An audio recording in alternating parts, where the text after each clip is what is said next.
For fuck's sake, I've got to get this off my chest real quick. Mick Fuller, the New South Wales Police Commissioner, who it has been rumoured is going to stand for pre-selection for the Liberal Party in the federal seat of Hughes, has dropped the fucking clanger. As folks here will surely know, he's floated the idea of a consent app, the idea being that couples, because only two people can ever get jiggy at once in conservative land, can agree to 24 hours consent to sexual activity with each other. Now again, I know I probably don't need to tell the legends that tend to watch my shit how fucking stupid this is, but this is my substitute for therapy, so here it is anyway.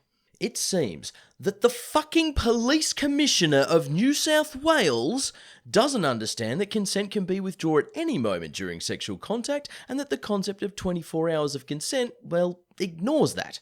As well, he should probably be aware of how open to coercion contracts around sex can be. Earmark that for the moment. As is usual though, it's the context in which this is happening that really paints the picture. Because, folks, please don't let anyone forget that this is the guy overseeing the police force that decided to close an investigation into rape allegations against Christian Porter, Australia's fucking Attorney General, citing lack of evidence, despite there being a considerable amount of evidence available of a type that is admissible in cases of sexual assault, like testimony from people who were informed of crimes by victims.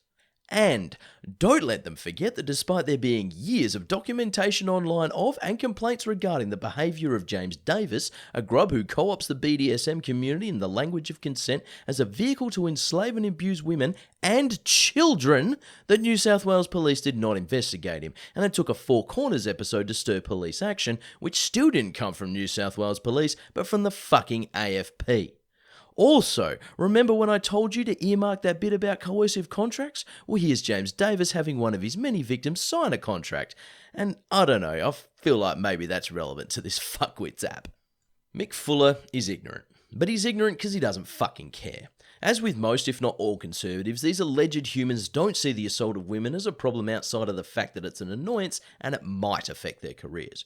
Every response they've had to this string of events has shown that, and if they felt any differently, they'd be finally listening to the victims and women and sociologists and everyone who actually has a fucking clue and addressing the root causes of the problem.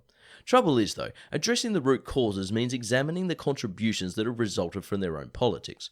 Politics of responsibility shifting, flat out victim blaming and cover-ups, and let's be fucking frank here, only seeing value in women insofar as they're a reflection on themselves.